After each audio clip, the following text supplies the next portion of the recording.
I wouldn't have minded Rascal actually going for a bit of a Jace blind pick angle, because Jace Varus do form a decent core for like a poke composition, but with Vi kind of feels a little bit off theme, so they're going to ban it away anyway. Might mean that it's going to be the Rascal counter pick, Fate going to lock in probably an Azir, I guess, as there's the Jax ban. See where Zeus' eyes are going to be going, just trying to protect his matchup, as that is the likely counter pick like we were just talking about. The Akali and the Sylas are still up.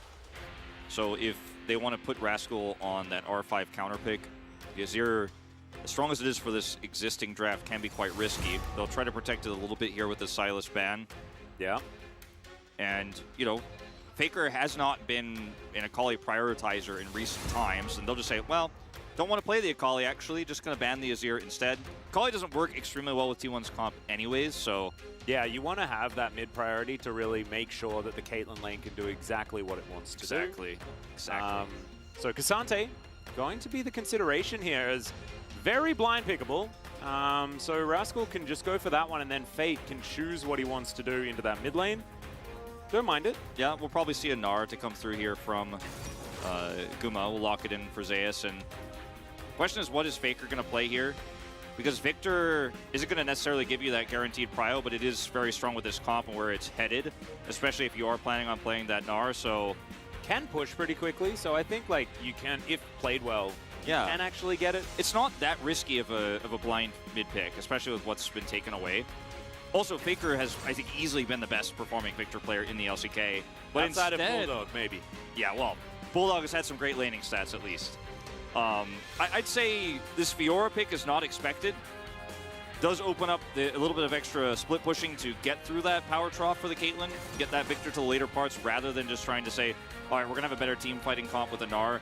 Takes away the conditional aspect of the Gnar bar, where you can get poked out by the Varus. This is a kind of greedy pick here for Fate. Oh, this one's also dangerous, because this means that DRX are foregoing that priority like you were talking about in that mid game, but does give you that power, in the mid lane. The power is in the mid game, right? Yes. That's when the Akali can really start running around and causing a ruckus. You get that first item, and then you're feeling a lot better, and that does kind of match up with when Varus is going to hit his spikes as well. So I kind of like it as sort of an identity here for DRX, but I don't think it's going to work. I don't think it's going to work, but the one thing that I like about it, besides the mid-game synergy you talked about with the Varus, is that it says, Fate, here's the keys. You're driving this car now. And if there's one player I could trust on this DRX roster who is not going to make an early error and might actually, in a crazy skirmish, they could force pick up 2 kills randomly and then start off that snowball and get this Akali to a place where Fate can actually carry this game, it's a champ you want to put in his hands, and the draft is now kind of wholly in his control. Now, the early prio, he's going to have to stave that off. It's going to make the Caitlyn a lot stronger, and the whole game may collapse as a result. But at least you're saying, hey, Fate, Rascal, you guys got these red side solo picks. Cassante, pretty safe here. Yep. And I'm going to trust in that rather than putting the keys into a bottom lane or really a jungle pick that you're going to try to define yourself with. You're going to have to play this one slow, and then you're going to have to spike exactly at that timing where Caitlyn is at her weakest and start taking those Drakes away. If T1 stack 3 Drakes, this one's not looking good. Especially that second Drake. We're looking at that sort of timing, right, where things are going to get really rough. So around that 11 to 12 minute mark, I think that's when DRX need to be sort of aiming to be able to fight. And you will at least have Fate getting towards that item, the Varus starting to get strong. Rascal on Cassante as well. Very safe pick there towards that top side. We'll see whether he's going to be able to shake out some of the sillies that he had earlier in the week. See how it goes. We hop onto the Rift for game 1.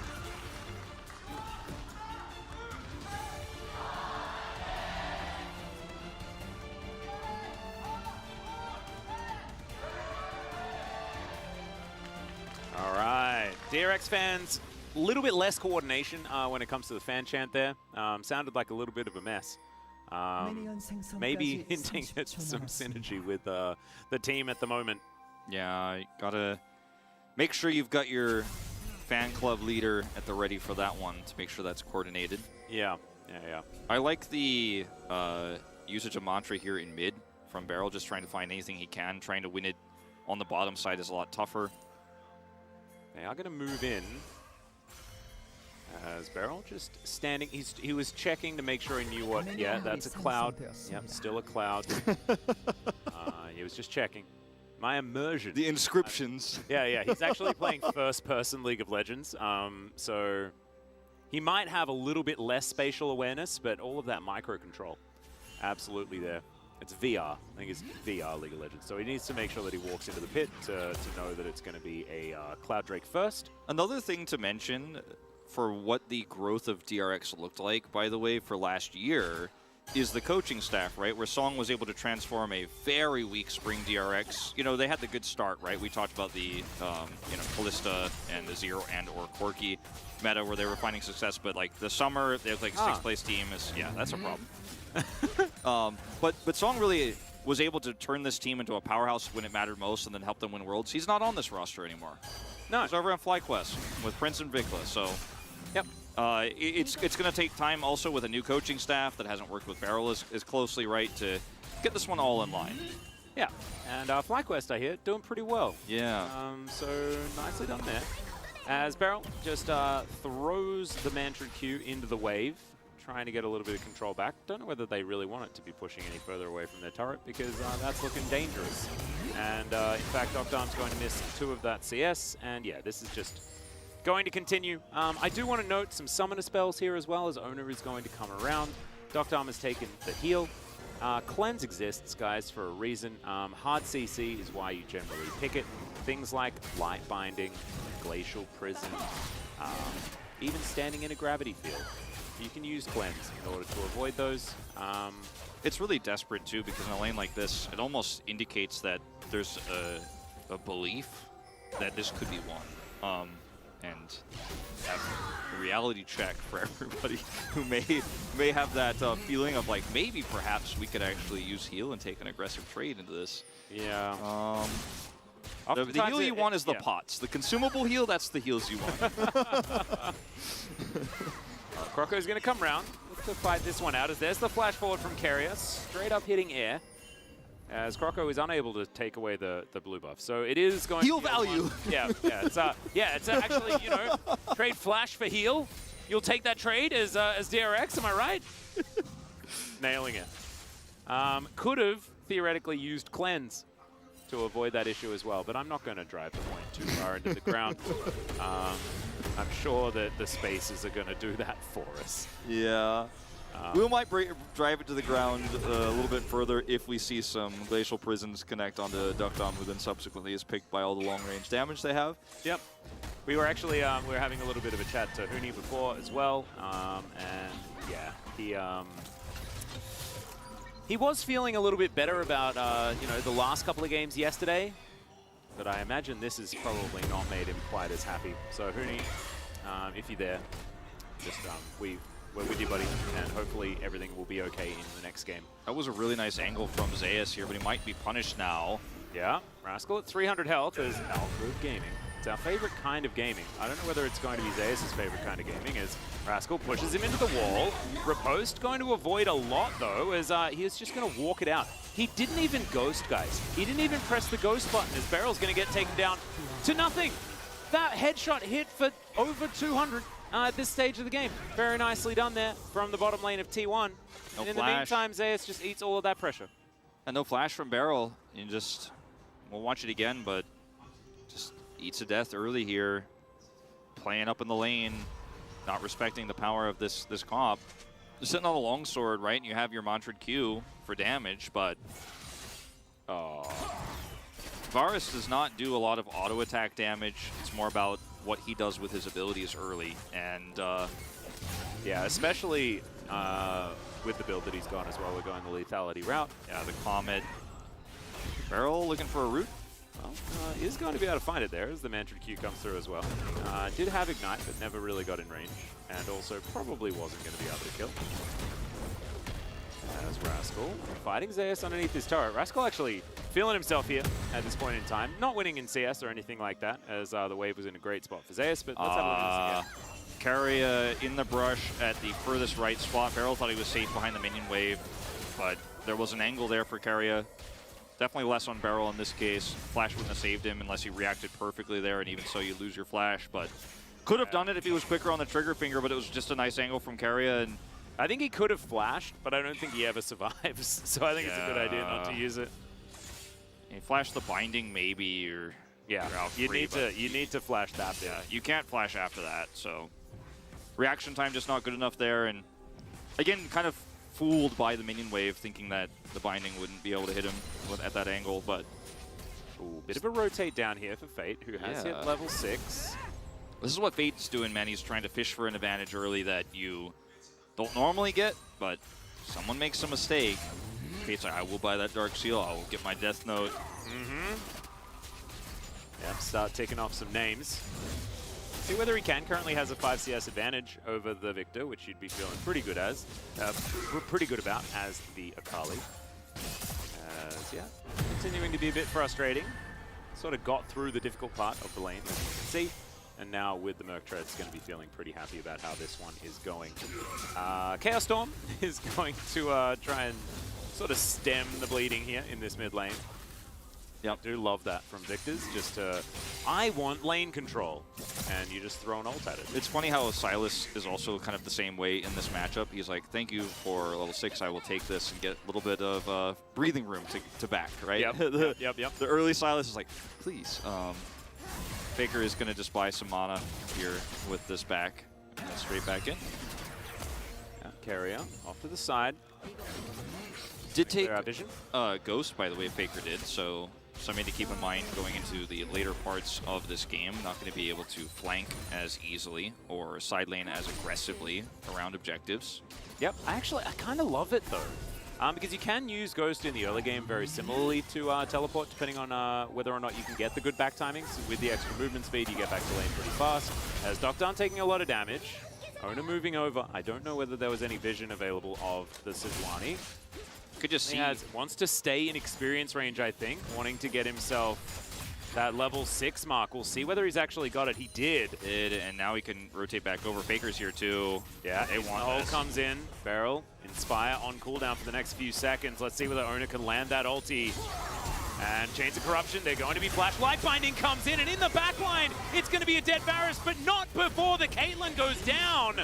Really beautifully played there as all right. Cease and desist in the top lane. See whether Zeus has to Ghost this time, and he does.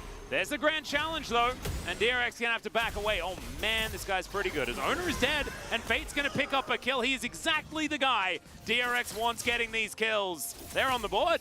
Keria does not have enough mana for his ultimate, or he would have tried to snipe there. Fortunately, he's just gonna have to back away. Still, good binding there. Fate's forced to back, but picks up a huge amount of money, right? And there's that Dark Seal. I mean, it doesn't get more Fate than this, right? This is what he is doing. He is like, I will carry this team. I will look for an angle. As this was really well played from the DRX bottom lane, trying to clear this wave out. And the chains here flashed only by Keria. Guma gets caught. Really nicely played, and Owner is going to be able to trade one back, but it's a Sejuani picking up the kill and not the Caitlyn. And now Fate comes over here with a flash from Barrel for the root. It's 2 stacks of Dark Seal for the Akali. Good binding here from Keria, but doesn't have the follow-up ult mana. Yep, and I really like that Fate actually goes in and takes an extra couple of turret shots in order to get that kill for himself, because it's really important that he's the one that has money. As Barrel's going to take Faker for a walk. Okay, Chaos Storm gonna almost kill him. Faker's still chasing after the Karma, as Final Spark was there to make sure that kill happens, but that's still a dead Keria, and I think getting kills onto this Akali is pretty important for DRX, so that 1-for-1, DRX will definitely take. Is now Croco looking for Ona, doesn't find it. These are the kind of things, like I mentioned before this series, you give the driver's keys, or rather the driver's seat to Fate, you give him the keys to the car, and these random skirmishes, he is going to get kills, and you're still feeling very good about this ST1, but Fate is getting the kind of game that he wants, right? And yeah, and this is what we already alluded to, right? We've got like a 10.5-minute first Drake as well. I think DRX very happy about that situation, because with this Caitlyn composition, you want to be able to utilize that early pressure that you have, get to a mid game where you can continue that snowball rolling. Well, it's hit a few bumps, shall we say, and Light Binding avoided with the Vault Breaker. As Fate still needs to be a bit careful. Faker doing a fair bit of work there. As Zeus fighting Rascal. The lunge available. Doesn't get that weak point though. Really good spacing from Rascal here as he misses the Q. Maybe a caster curse, maybe not. Misses that Q as well. Yeah, I mean, I'll take it. CS is playing this really well. With the lunge, you have a lot of ability to dodge these. Really cute. It's really hard to play this matchup out without the slow. If you get one of those slows, then you can actually get the knockup, but Zeus is just showing so much respect, hitting those vitals. And Drake here still under control by T1, but they haven't actually been able to secure it just yet. But they can push this Varus and Karma away. They have the choke point completely locked up. Scuttle, control ward. Yeah, and there's still a 30 CS gap for Gamushi. So, you know, there were some hurdles, some potholes in the road, but the Snowball's still doing fine at this point in time. As Fate getting taken down low. Means we might see T1 actually manage to make it over and kill this dragon. Bristle just not really feeling like it at the moment. You can lead a horse to water, you know? Nope. Not going to drink it, at least not yet. As Faker's using this Ghost and Fleet Footwork extremely well to push Fate out of lane, and it's really helping him here with Akali picking up 2 kills this early. Ooh, okay. DRX actually wanting this one. Gumushi going to stand behind the rest of his team. Carrier wanting to find that life-binding angle. There it is, Final Spark comes in, but they're not able to mitigate this damage as Rascal is down solo. The grand challenge is there, though. And Zeus is going to pick up a solo kill against the solo killer, much like Bertle did earlier in the week. So DRX get a solo Cloud Drake here, but it's going to be a ton of money going over the Fiora. Not only the kill, but the plate gold here too, as this wave is going to crash through. Rascal has no teleport. There's no way to stop him from just stacking up the money here. And he can play as greedy as he likes because there's just no answer. As here in mid, this is the barrel sidestep here, but Carrier plays this so perfectly. Barrel gets slowed.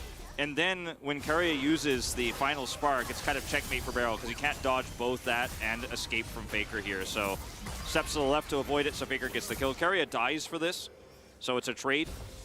As up here, Zeus just using his lunges to avoid everything. And this was ambitious from Rascal to try to pull him under turret, but yeah, I think bit of a Zeus mistake. Also still had Riposte available as well, so that was even less close than we thought it was. But Plate going to Fate. Well, this is what you were talking about. Beryl takes half his health bar. Carrier presses a few buttons, and that is, yeah, fair bit of pressure. But we've got gun versus bow and arrow. But it is a pretty high-tech bow and arrow with this particular skin. Sure. So it does feel a little bit, you know, more Hawkeye-esque.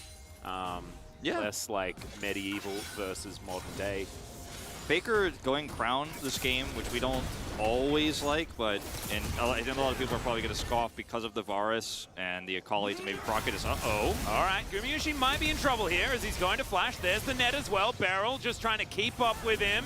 There's the heal. Arrow connects and Doctarm completes the kill. Now, another battle towards this top side as Ona goes in, but now the Akali finds the perfect execution. Really good riposte though, and she's dead! Zeus is taking matters into his own hands, blocks the Vault Breaker. My God, is there anything this guy cannot do?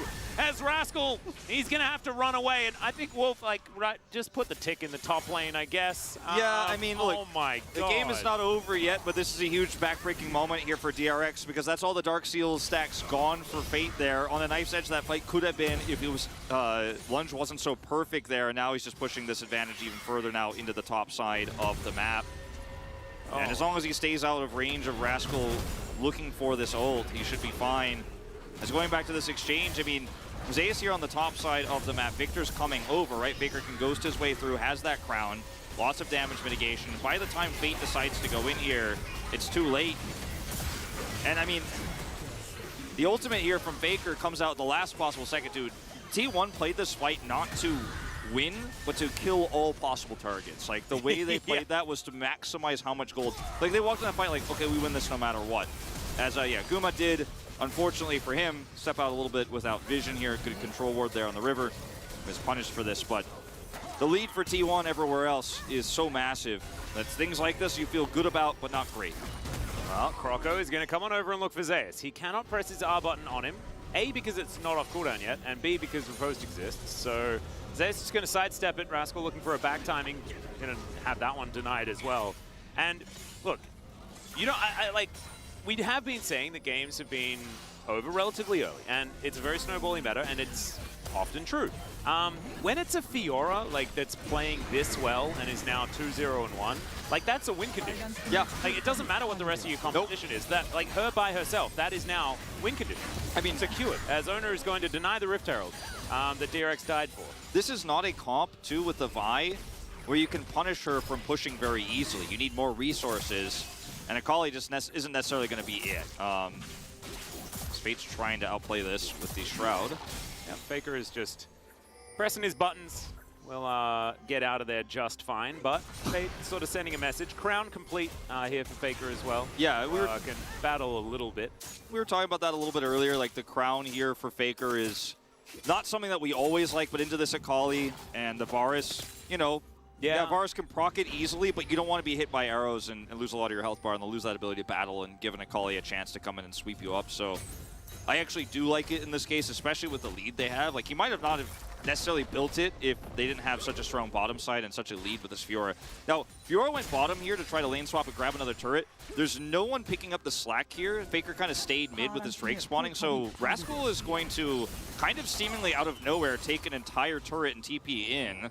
So T1 kind of trying to maximize this Fiora's gold, but Faker not willing to actually go without teleport to the top side of the map. So Rascal turning it back a little bit in terms of the money. Yep, you like to see it. It's not really going to answer too much. Still 1.5k the advantage for T1, and they do get control of this river. They'll walk back in, though, to catch this wave, and DRX will be the benefactors of that particular macro play. Definitely good to see. But, you know, the Fiora is still going to get this bottom turret eventually. You're on a clock here as DRX. You have to try to wrestle for this cryo or give up your bottom turret, and if they are this slow, they will lose both, right? Yep, never mind. Zeus diff is a big problem in this game, as we identified. Yeah, I mean, he's already taken 2 turrets out, and still DRX, no angle here on this Drake, you know, and Caitlyn has Gale Force. This is the part of the game where you're hoping to fight with your Varus. He does have the Ghost Blade online. It's a early game Cassante fight where maybe Fate gets into the back line, but you're hoping and praying with no vision here. Oh, man. Well, there's a Glacial Prison. Croco is going to be able to get out of there as, oh my goodness, Kerry almost explodes. Definitely high value. Now the flash on cooldown. Does have light binding, though. It can still support from a distance. Here it is. Okay, once again, crown going to be broken here by Faker, as Rascal looking for Zeus. Don't know whether he wants to do that. Zeus is scary. It's not a true 1v1 here, but T1 will be rotating over. I actually like this from Rascal, but ultimately at the end of the day, pushing a Fiora away from you slightly isn't going to win you this fight. You need more. Yeah, has that flank angle as well as now. Fate tries to get in with the backflip. Does not. Ona, can he actually get in is the question. As Final Spark comes down, it is going to be secured there by Croco. But can they win the fight is the question. Ona now going to be put on top of this gravity field that he's using himself as Chaos Storm going to have to be avoided. Ace in the hole comes in. Docton blocks it really nicely. But Zeus, he's above half health. Look at the AoE damage as well as he picks up the kill on the Cassante. Now Fate is going to be taken down as well. It's a double. 4-0-1 for the Fiora, mops up the fight, and you'd say, like, oftentimes, like, oh, top laner, stop stealing all these kills from the carry. He's the carry. Oh, he is. So it's great.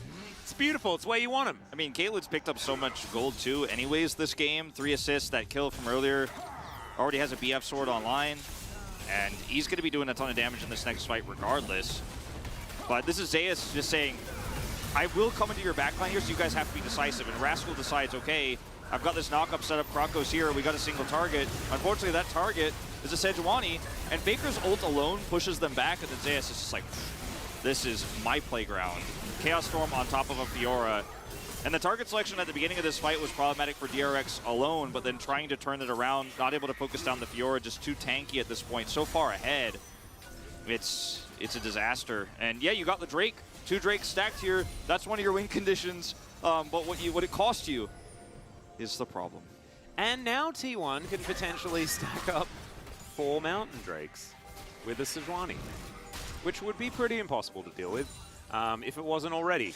Zeus also, when he gets his Hullbreaker complete, and then has a Mountain, like he actually 1v5s, I feel, in that point. Maybe not 1v5, maybe 1v4, maybe he'd be up to 1v4. Here's the thing, like, he will 1v3 probably at some point in this game in a side where DRX need 3 people to kill him. And they might fail, but they need to spend that many resources to kill this Fiora to stop her from taking out inners and inhibitor turrets. As Duckdom, no cleanse. That was a bit cute from Ona, but not actually going to pay off there as Chains of Corruption are going to be flashed. Who needs a cleanse if you could dodge everything, I guess? Exactly. There you go. I figured it out. I have the answer. All right. Look at that damage. Yeah. Two levels up. He's got 2 items, but there are Rascal does too, but Zeus' ones are better in the 1v1. Divine Sunder as well as all of that extra AoE from his Ravenous Hydra. Now just able to ignore Rascal for the majority of this. And Zeus can also decide when he's, you know, he knows the Jack Show timing and when he needs to walk away from these exchanges, so he can go in, hit a weak point, then back away, reset the Jack Shows, do it again, and just be very annoying. So the Jack Shows is great for team fights, but isn't really going to offer much for Rascal here in terms of his survivability and how he's going to play this 1v1 out. And back timing to come through from Zeus. As soon as I saw that they were on equal footing when it comes to completed items, I had a feeling that maybe there was a bit of purchasing in order, but it is just a Caulfields as well as his Merc Treads, so it's not a hull breaker yet. Yeah, not going to be completing anything just yet. A few different options. Doesn't necessarily need to go hull breaker if he doesn't want to go full split push this game. He might want to head towards more of the team fighting build, but I'd like to see it personally. Just the amount of threat that he has that could pull 3 people across the map means that Faker has more agency this game, even without his teleport. It means that Kumiushi can just free farm more in mid and get to that 3rd item. He already has his BT online, built it very quickly. You mentioned the BF sword earlier on in the game. You can see that Duckdom is trying to get that 2nd as Faker. Oh dear, this crown likely to get more than broken this time around, as Chaos Storm's not going to work it out, and Fate's going to pick that kill up with the Shuriken backflip. So Faker just a little bit out of position. As did Kerry just steal the Rift Scuttler? Yeah, he did. Okay. Oh, Clean. They get the kill on Faker. That's all they're allowed to have, though. So they don't need a victor this game, though. They're just going to push mid. Yeah. But can Rascal actually find an angle? As Zeus is here with his team. That is really scary. Another Glacial Prison thrown out in celebration here by Ona. Bit puzzling why Faker was there like that. Siloing into the Akali can be a little bit frustrating, and there's no turret top side there, so he's probably shot calling like, hey, let's try to set up for a Baron here. We have almost enough damage to rush this down. Let's force a bad fight out of DRX, but unfortunately, because of his aggressive positioning towards the Baron there, is caught and picked without enough control vision to be safe. And some money going over, right? 3 kills on this Akali. Merlin Amkhan online, starting to get a little bit more beefy, starting to get a little bit more scary. He's actually just backing here, in fact, in this caught. Didn't realize he was channeling that recall there. That makes a lot more sense. Greedy place to do it, but thought maybe he'd get out with enough time because the rest of his team is in such close proximity. Yeah, just a little bit of an error. It's okay. 3,000 gold the lead, approximately for T1 as they set up for this Mountain Drake. This one they can't give away. This is where not only is it Soul Point, but it's also a Mountain Drake on Xante, and he is going to be a huge problem. As Croco doesn't exactly have his tanky stats built up just yet, as Faker's crown broken yet again. The longer this sort of neutral game goes, the more power Zeus has. And he's already got those minions pushed into inner. All right, Chains of Corruption avoided with a move slightly to the left by Ona. You love to see it. As soon as they back off like this, Chains miss, Zeus runs to the bottom side. He's like, I'm going to catch this minion wave. We have this Drake in our hands. And yes, DRX with the 2 Drake lead can afford to give one up, but you want to fight, you know, because it doesn't get easier from here. No. You just don't have any opportunities, and if you try to walk back towards this, Zeus kills an inner, starts threatening your inhibitor. And Rascal can't be in 2 places at once, even with his teleport. And Fate's trying to do something here topside. They can't start Baron just yet, but they're trying to give him some money. Yeah, it's still, you know, definitely good to be able to get, you know, this side lane farm into your Akali as much as possible, but giving away that Drake, yeah, like you say, just feels bad. Now Zeus looking for that back timing. He will go home. So 25 minutes and no Baron attempted. Is this the real T1? Yeah, I was going to make this joke earlier. When they were kind of around it, around 22:30, and Faker was picked, I was like, hang on. It's a little bit late for a T1 Baron, don't you think? But their composition, obviously there's a little bit of a power trough with the Caitlyn, right? And it's a low damage build here for Victor. A lot more safety, right? With the Lich Bane's going to give more mobility. A little bit more chasing power, too, in fights. Can lock down this Akali easier. Yep, like the build, but it's not the best build for going for Baron. It's not the best team comp for a 20-minute spawn Baron, even with T1's massive lead in this game. So is it the real T1? Yes. Does it feel like it? No, when they're not doing that. But it's understandable. It is. If they had Leandris on Faker, then yes, I think we could guarantee that they would go for it. Yeah, especially because just sitting on Baron means that the Fiora is more annoying. The limit, though, has been for this Fiora that inner turret. Rascal was able to hold that one down when DRX have just kind of given up the rest of the map, but handling the pressure fairly well here. And when that wave crashes into the inner turret, though, it does give Zeus a lot of control over this Baron area for T1, because now Rascal doesn't have the ability to teleport in at all. Like, Zeus is here ready to try and interrupt. And, well, or at least kill Rascal, make it so it's very difficult for him to do that. He's got a BF sword. It's kind of hilarious how much damage Zeus does. And this is exactly what you're talking about. Rascal has to catch this wave. He can't be here. All right, Glacial Prison is going to connect there as Beryl able to shield himself up. Okay, teleport is coming through as Zeus is teleported in already. The binding already laid down, but Faker is dead yet again. Zeus yet to get into this fight as a lot of damage from DRX, but they're unable to finish off Owner as well.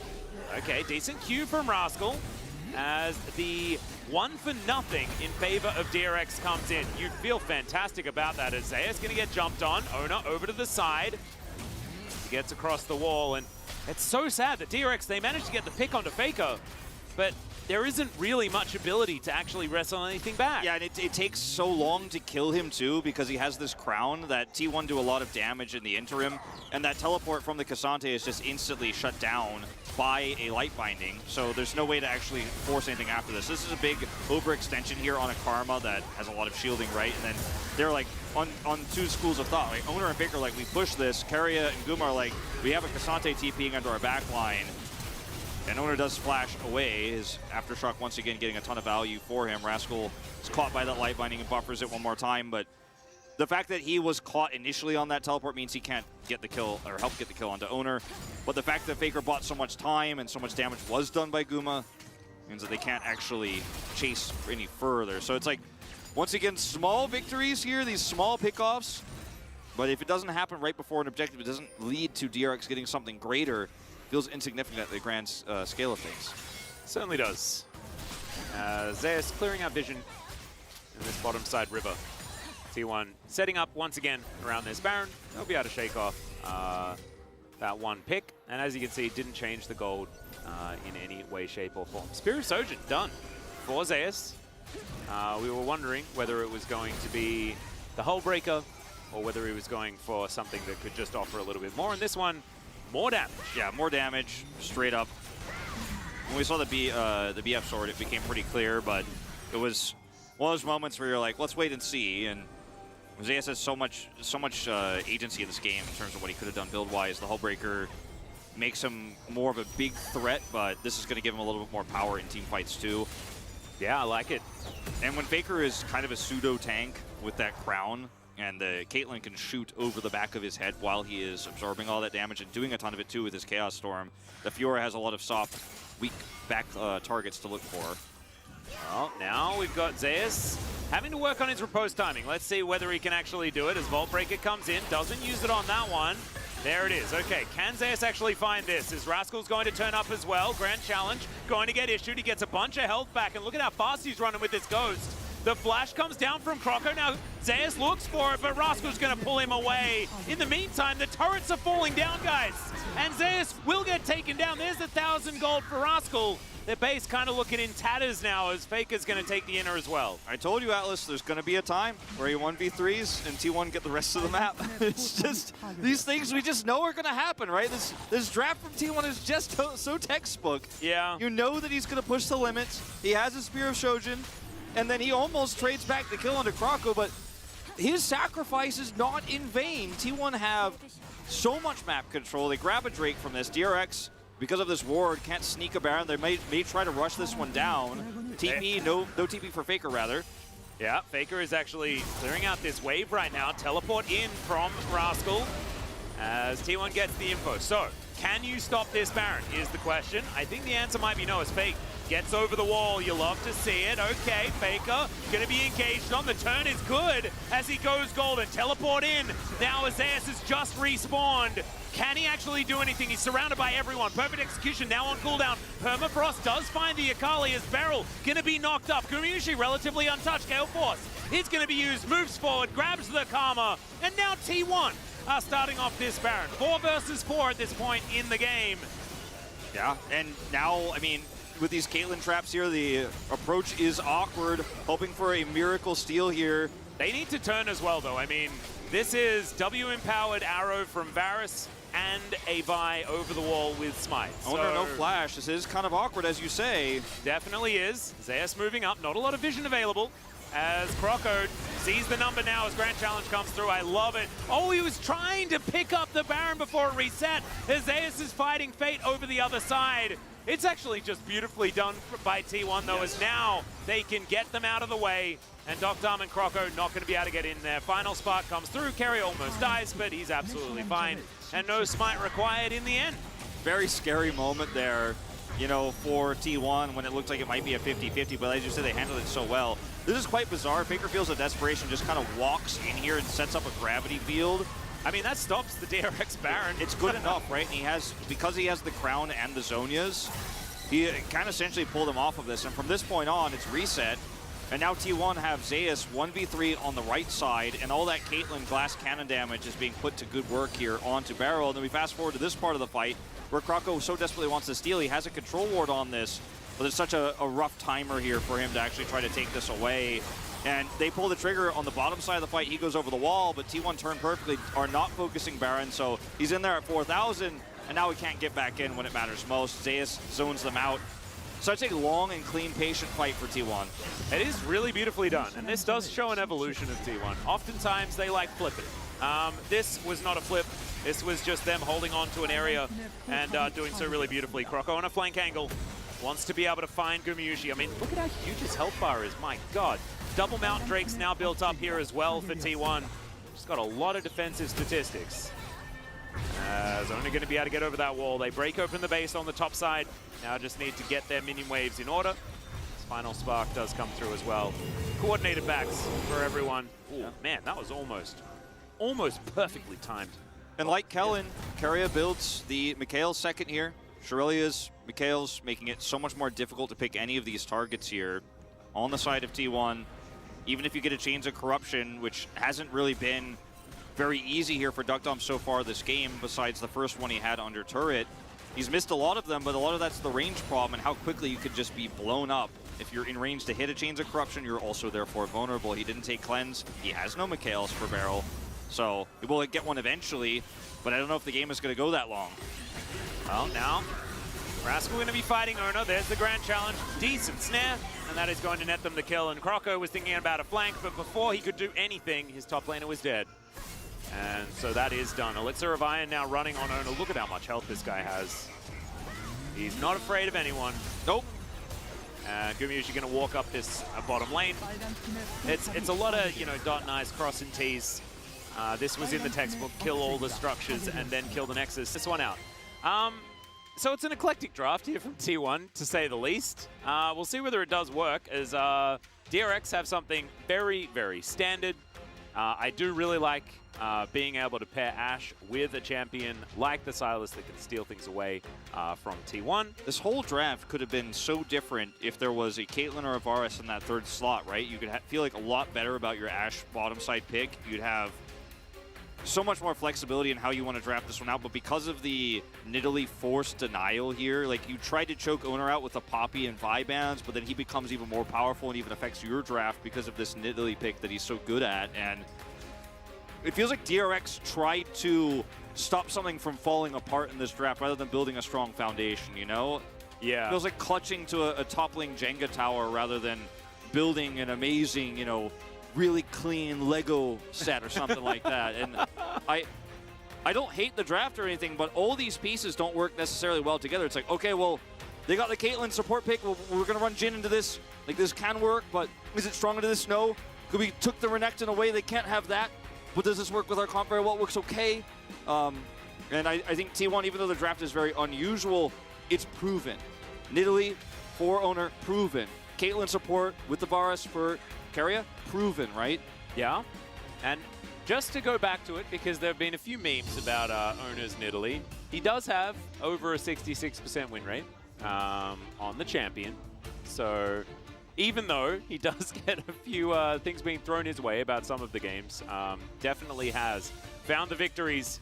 And in this composition, does it really work? Not entirely sure. Will it matter? Not sure about that either. Let's hop on to the Rift.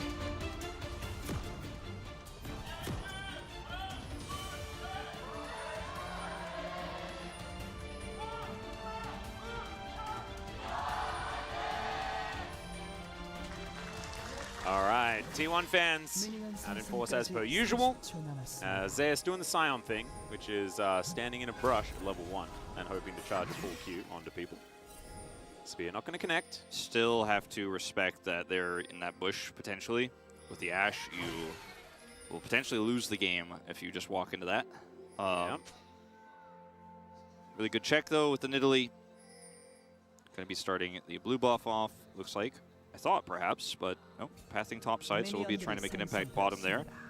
Start bottom and then path top here. Maybe you could set something up with the Scion, but that CC of the Q is very conditional versus a Renekton. Is indeed. The double Hail of Blades to come through from Keria and Gumayusi. Just one Hail of Blades for Beryl, but it's sort of understandable here. No cleansers being picked up from anyone. A late Silas gank. Okay, that's a move, as Fate is just going to wander back topside. But the wave has already crashed, so Faker is going to have a pretty good start to this one. It was already going to be difficult for Fate to be able to claim very much control. Yeah, the level 2 is much faster. Keria using this barrier trade, we always see this. Yeah, I think like, I guess if you don't take the barrier and your opponent does, then you really hard win those trades, but now it just looks a little bit funny with both supports just shooting each other with barriers. Now, the Ashe can slow, and there's a lot of follow-up here with the Jhin, but the range problem that you face here is the real one, because every time Guma is trading, he has Halo Blades versus Jhin, who's the slowest shooting AD carry that you could think of in League of Legends, right? And yeah. So that's never going to be a trade you want unless you could set up the CC, and you're not going to do that at level 1. So T1 get level 2 first, and the barrier trade favors them here. And Varus could then, of course, just keep chipping away.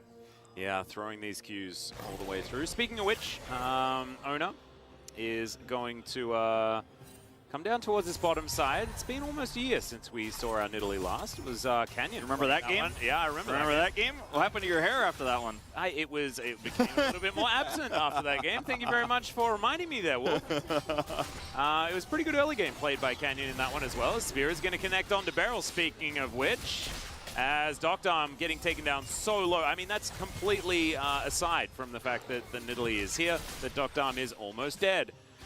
Beryl now in trouble as well, as the spear is going to connect onto him as well. The accuracy here is great. Heal being used. They're so desperate. Yeah. Oh, dear. Okay, DRX, you're going to have to back away. Crocco's making his way down. Monkey versus cat. And he knows. He just knows, guys. I mean, map hacks. Yeah, anyone who's dissing Owner's Nidalee probably going to be pretty quiet right now. Where's that one guy on Reddit? That one guy on Reddit, he's like, today I am not going on the internet. Yeah, might want to stay off. Not going to be a good time. Well, I mean, it's only 3.5 minutes in, so, you know, maybe there's time. So far, we'll see. Pretty good. I mean, Nidalee's damage at level 3, not amazing. So it hasn't been super impactful just yet, but help him push that through. Is Faker baiting this one? Owner coming in, misses that spear. So maybe he's waking up. We'll just have to see. Fate can use his flash, though.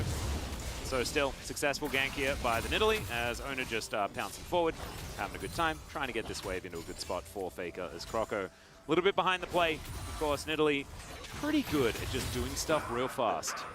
As, yep, walks into a trap. There's a cute little knock-up from Zeus. Last time we had this top lane matchup that was like kind of like cool and back and forth and fun stuff was happening. This is the opposite of that. Rascal having a party in a queue. Oh my, that was not the one he wanted to take. Situational CC. Yeah, oh. Situational CC, Atlas. I think I cast a cursed Rascal real bad there. Well, I was like, don't worry about it, man. You know, probably should have looked at the minimap. Yeah, when we were watching that, I was like, do I tell him? Because, I mean, the thing is, Nidalee works extremely well with CC because of her spear, right? That she has the follow-up burst. That's why she's so great with Renekton. But if you just eat a Q, and normally you're not super psyched about the Scion Nidalee because setting up for those knockups is really hard. Situational CC. Yeah. Yeah. Conditional CC, rather. If Rascal just has a party in it and then and stands in the middle and then dies, then it's a different story. So well, he is gonna TP back here, and he has a pretty significant CS lead. It's not the end of the world here or anything like that, but Nidalee getting online very early, making an impact on the bottom side. 20 CS up here is as far as Caitlyn lane, and yeah, this is like, you walked into this one for the CS, like this is so perfectly placed for Zeus. He's like, oh, okay, in order for you to get those minions, because I pulled it back towards the turret, you have to be in range of my Q. I'm gonna get knocked up, and I'm gonna hit the spear. Yeah. 지렸다 사유. Got him. not bad. I gotta say it's not feeling very hopeful right now. This game state. Want to bet some hair on it? Nope. Okay. But I learned from you. I learned from the best. Okay. Yeah. Never over till it's over. As Emperor's Divide. Divide's not too much. Faker, he's gonna land his. That's the spear. Okay, what's going on? Just too good, man. What is going on? Another conditional CC. Like, I mean, that is, you can't, or cannot tell anyone like that was planned. Yeah. All right, so hold on. Now he's going to miss his ult, and then you're going to ult right afterwards, and I'm going to line it up with the spear perfectly. Yeah, we need to get comms. We need to get some comms, see how well that was planned. As Croco almost walks into another spear. Owner is reading him like a book right now. And it's as if T1 to the team with the Ashe. It's like they got Hawkshot. They just know exactly where everyone is at all times. As this is definitely the Canyon impression. Quite literally, because Owner is wearing his skin right now. Oh man, this is brutal. It is brutal. And the one thing we said before this series, not on broadcast, but the one thing everybody was thinking, right? Across LoL Park, every fan is like, does T1 do a happy game? And then we go to 3 games, because there's been a little bit of that. You see the Nidalee Scion, you're like, it seems very strong. They still have the Caitlyn support. Seems like it could be a happy game, but it's also broken. Like, it's really good, but you know, is it going to be one of those games where T1 step over the line a little bit? And nope. It's a happy game, but it's a happy for the reason of the good gameplay and the strong strategy. The winning happy. Yeah. Yeah. This is no Twitch support. Nope. Thankfully, we've forgone that on both sides of this. Of course, it was Beryl that debuted it, but Kerry had been playing a heck of a lot of it in solo queue. The guy is a bit of a wizard. Now, if I'm not mistaken, so be Carria's second game of Caitlyn support, he only had the 1 win. Beryl got 2 wins. Carria is just saying, all right, I'm evening it up.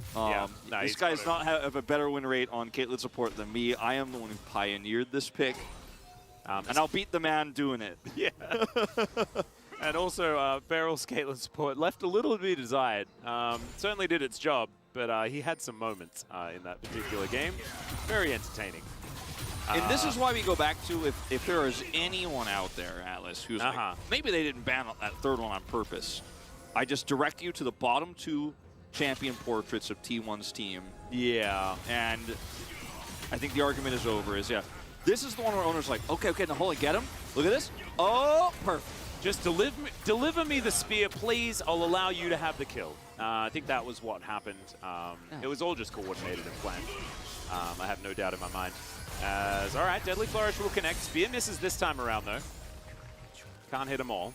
As Doctarm is next to his inner turret. That's how well this lane is going thus far. And 3 plates have already gone down. Deadly Flourish connects onto Gumayusi. Another spear is going to go wide. This pressure on the DRX bottom lane is just immense. Do we need to have... I don't know if I've ever heard anyone say this yet in this meta. Oh, flash. Another flash. Do we need to have a discussion about adding more bans to the game? like seriously, hold on. Like, we haven't talked about this in a while, right? When they added those extra bans. I mean, like, we don't need more bans. Like, DRX doesn't even want all 3 I know, in the first round. I don't know what you're talking about. Yeah, I don't know, man. This is just so oppressive and broken. There's so many strong broken champions. You look at T1, you're like, oh, they can't have this. That's not legal. And yes, DRX messed it up, but like, Italy's just too strong right now. I don't know, Atlas. Yeah, I'm just trying to have a scholastic conversation. Yeah, not about the scholastic conversations. As Beryl's going to have his ult flashed, and now is chasing after Gumayusi. The final bullet will connect there as Crocco's going to flash forward, but the flash from Gumayusi gets him out of the way of the Cyclone, and DRX, they went for it. Not quite able to find it there. Zeus is going to press his ult button onto Rascal, who slices, but isn't able to avoid the full Q damage. Still, top lane things no one really minds, as Pounce over the wall. Crocco not able to follow. As he's back over again. Okay, Q going to be avoided. Very nicely done there by Crocco. Oh, I didn't get the Wukong clone gold. Oh, man! What a trickster. That's huge. DRX as Crocco almost dies to the ult. Hold on, does he actually push for this? He has flash. Nah, no way, right? Ooh, Primal Surge. Hold on. No. Traps. Oh dear.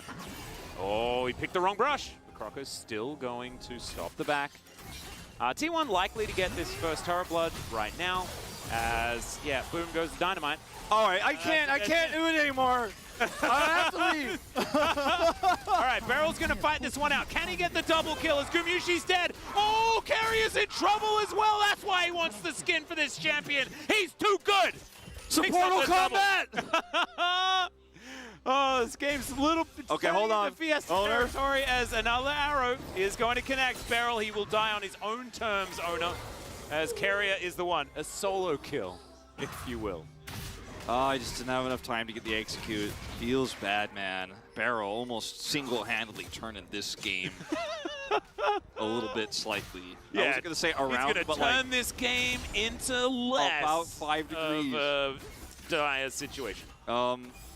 Yeah, in live, some tanks doing some things. This was just really clean. So much burst damage in this comp. You cannot let the chains connect. He did. And Guma, you know, the Ash Arrow, or rather the Ash Slow, rather, is extremely strong, and then he gets his Q to proc, and it's a lot of damage. Yep, Peacemaker doesn't land, so Beryl is going to be absolutely fine there. And then says, nope, you are not part of this, Owner.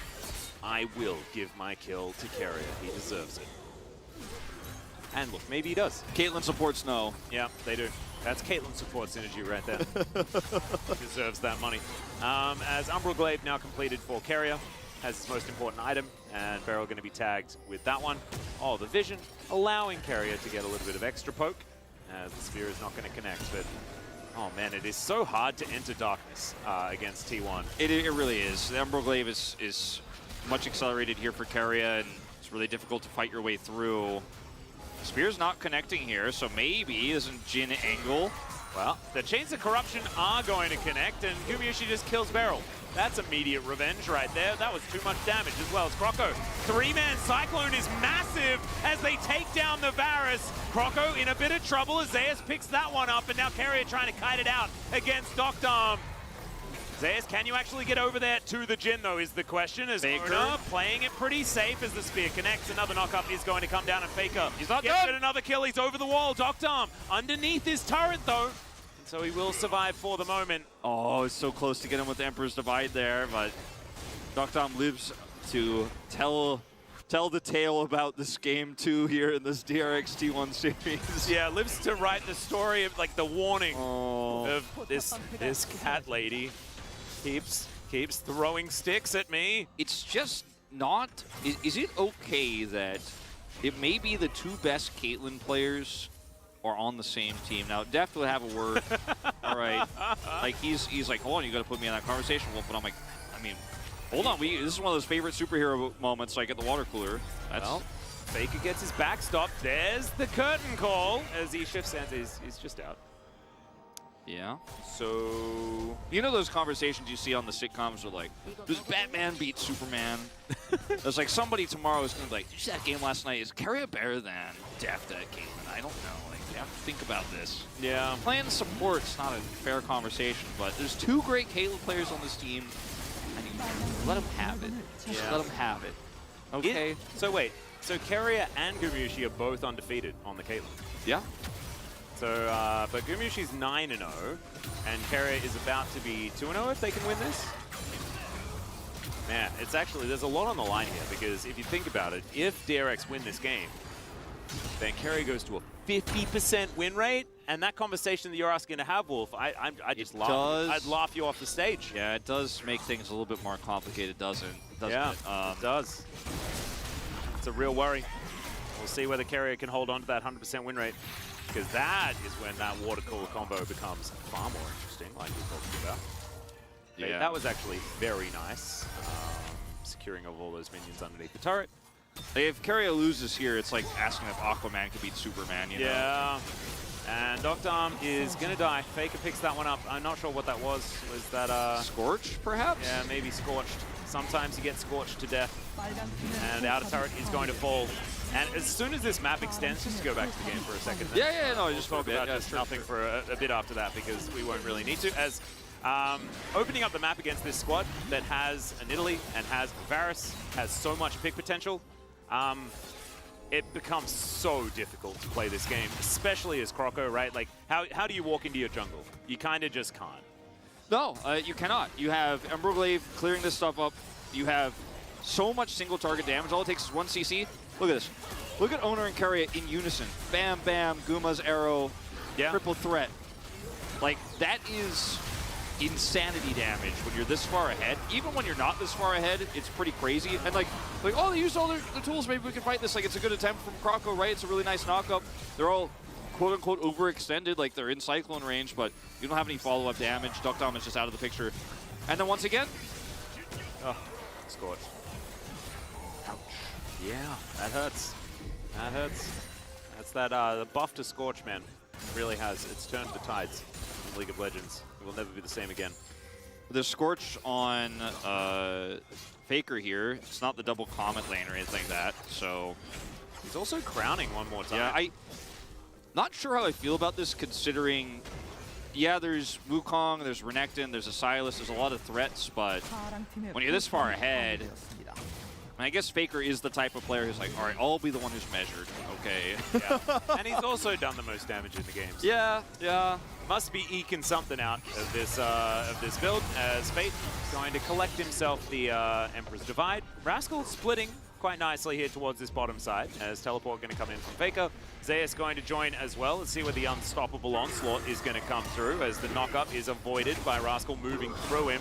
Slice doesn't really work out there, as Emperor's Divide is going to put the Crocodile away. Oh no, he's Shuriman, but the Emperor doesn't like him, as the arrow will, at least the ace in the hole is going to come through and steal the kill away. Like, crown value, I guess. He was never in any danger. Nope. Yeah, crown value. That's. I mean, honestly, exactly how it's supposed to be used. He was playing the frontline Victor before with his crown, and now he's showing us how to do it with the Azir. I think it's an homage to Samsung Crown.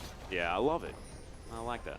And so yeah, Rascal here is like, as soon as he sees the Scion, he's like, all right, I gotta try to look for a dash here. Yeah. And ults, he's just hoping maybe he could trade something back, but I mean, it's just so one-sided, it isn't even funny. And I like how Zeus and Faker are like, oh yeah, you can have it, I guess. 아, 아깝이. unlucky, you stole the kill. Harry took it. 화면이죠. Gabi is basically the Korean new word for like unlucky, basically, the way that you would use it, you know, like, unlucky, man. Well, I guess they are just having a good time. What? What was that interaction? He wanted to get hit by it. He's like, I'm going to flash into it after dodging. Coming back! I wanted to show you I could both dodge it, but then flash into it to get hit by it. I like how he emotes afterwards as well. Oh my god. Keria is, I mean, I think he intentionally both dodged and got hit by one ability at the same time. Yeah. Like, that is mechanics. How is that even possible? Like, Keria is like, I can both be able to avoid this, but also get hit by it. Okay, Faker. As Faker does have a lot of people coming in. As Cyclone comes down, Emperor's Divide is going to remove it, as Barrel's dead as well. Spear just barely misses onto Croco there, as, okay, here's the onslaught. Fate going to avoid it, as Doctarm is here, but maybe being in screen length as, oh, that's really cute. manages to go unstoppable. Fate able to get out of there, but he face tanks a spear, which is not what you want. As we've got the zoom in, Jonah Strong. Oh, ho, ho, ho. That minion gonna block for Dom. Damwon logo flashed for some reason, and here we go, going into this Drake T1, taking the Infernal Soul point. Like, just add insult to injury. It's Infernal Soul that they are stacking turrets here in this game. Oh, I didn't even notice. I hadn't really been looking at the dragons. And before anybody says, this is going to sound like the meanest thing I've ever said on cast, but before anybody says, like, I can't believe these casters are disrespecting the game by making jokes about how one side is and how over it is, this is the most respectful I think we could be to DRX. Yeah. This is the most respectful cast we can give them. Yeah, this is, it's a little bit rough. It is a little bit rough. And this isn't out of respect or not lack of respect. It's just about a game that has run its course. Yeah, and like, if T1 can have a happy game where they win it really hard, casters can have a happy game too. Yeah, and we're having a really good time. Yeah. Hang out with you guys. We get to experience some really beautiful Nidalee play from Ona, who honestly has just performed exceptionally well on this champion. A champion that, you know, even his teammates meme about with him as well, which is like, it's just really cute that he had his opportunity to play at the T1 Baron at 20 minutes and 39 seconds. Caitlyn trap set up here. Uh-oh. Chance of corruption. That's another pick. You just can't play the game. Isn't it ironic that the Queen of Vision just walks into darkness and dies over and over again in this game? Must feel cathartic to those who have lost to Ashe in the past, as that's another drive-by as Dom going to take an ace in the hole from Carrier for so much damage. He's got a Ghost Blade. Carrier's got 2 items. This is absurd. Flash has to be used. Zeus just standing up in front of this turret, taking the bullets. Not he's really too... cracking up, man. He's legit cracking up, dude. He's trying to be respectful. he's losing it a little bit. There's a lot of Damwon in this game, just with the amount of spears that have landed. There's just Damwon logos everywhere. Damwon logos everywhere. There's a Jhin in the game. Yeah. Arrow's in the game. Doesn't have his Ashe skin yet, but, you know, just feels like a Damwon homage. Yeah, a little bit. As Rascal, not going to quite get onto Gumayushi here as Croco. Can he actually make it in? Spear is going to connect onto the Crocodile. Zeus is flashing forward. Faker's killed the Jhin somewhere as well. As now Beryl running away from the Emperor himself. Fate looking for that wraparound. Can they actually get anything here is the question, as Croco trying to team up with his mid laner, but the Monkey's just dead. Just dead so quickly. Beryl trying just to kite Faker. Look at how inevitable this Azir looks right now. Just let him go, Faker. Just let him go. Just respect him. It's okay. It's okay, Beryl. Just the alcove. The alcove's where the safety is. Oh, no, he shot him. He shot him. No, Beryl deserved that. Faker could have let him go, man. The game was done. You didn't need to kill him. Yeah, but you didn't have to do it. Faker was letting him go. Faker was letting him go, and then Beryl had the audacity to shoot him with a bow and arrow. You don't do that. He was trying to run away. Beryl was just not going to go quietly into that good night. No, he is not. Well, I mean, he is 5 times so far, but maybe he won't again. He picked up the double bottom. All right. Guma, sick flash, okay. Pulls this one off, gets the root, and then dodges this from Dum, the curtain call, not the curtain call, the other thing, the flourish. Deadly flourish? Yeah, dodges that. Hard names for Jhin, man. Why he's... Yeah. He shoots so slow, he's got long names, I don't know. Yeah, it's a bit silly. Owner also had a force to flash here, but this fight is so split up. Fate can't close the gap. Like, the way they go kite left here in this pit so that Fate actually can't chain over the wall is something to behold, and yeah. Beryl, at this point, you know, don't shoot him one more time. Yeah, you don't shoot him. You don't shoot him. Like, you're just asking for, trouble. They actually haven't ended the game yet. They were unable to break the Nexus. Well, Zeus is taking a damage. He does have ultimate, but Fate stands in his way, and I think Zeus might be dead. Hold on, Zeus for Nexus trade? Wait, why is he taking so long to die? This is so silly. And he's got a second life. All right, let's see how the zombie Scion's going to do. In the meantime, you know, the base is falling apart, but we don't need to really focus on that, as the arrow is gonna, I don't know what, it was going somewhere. Emperor's Divide is going to throw the Crocodile around as Dum, curtains are called as Carrier, flashing towards Beryl. This lethality Caitlyn play is actually pretty sick, I'm not gonna lie. Ghost Blade action. Yeah, DRX. Even though there's no Scion for them to deal with, they've also lost their Crocodile. And so this 4 versus 4 does not feel fair whatsoever. Exposed Nexus now as Croco. Yeah, it's just not a whole lot he can do. The piercing arrow is going to come down. Ace in the hole is going to be there. The lethality version onto Dum does so much damage. And T1, they're going to have a little bit of fun before they end this one, as Faker goes golden after doing a heck of a lot of damage. Emperor's Divide, as Fate is also going to press his Zonya's button. Zeus teleports in, he gets to be in the picture. Isn't it cute? As Beryl, he's on the fountain. Arrow's going to connect onto Carrier. Can Beryl get the kill? He can! Okay, let's see whether Rascal can tidy this one up, as Zeus doing his best to kill the Nexus. Remember, he comes back to life again, so this game is over. There it goes. T1 will get the 2-0 in the end over DRX. I mean, it doesn't get more humiliating than this. It really doesn't. I mean, T1 just show up. They get gifted the Caitlyn support with Varus.